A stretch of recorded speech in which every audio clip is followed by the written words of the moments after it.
Alright, so this is my video of my '01 Celica GT, of the noise that it makes and the top end of the motor, and I don't know what it is, so I'm gonna let you guys decide.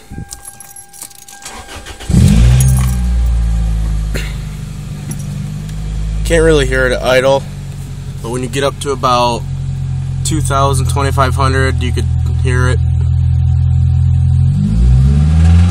Right there, I don't know if you could hear that on the video. Go outside. Don't mind my crappy Firebird. Alright.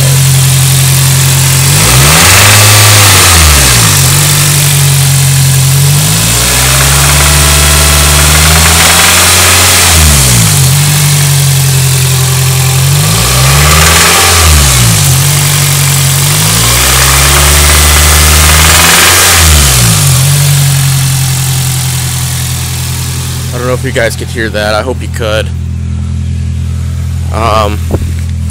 I'm at a loss to what it is, so just gonna let you guys help me figure out what this is. Alright, thanks.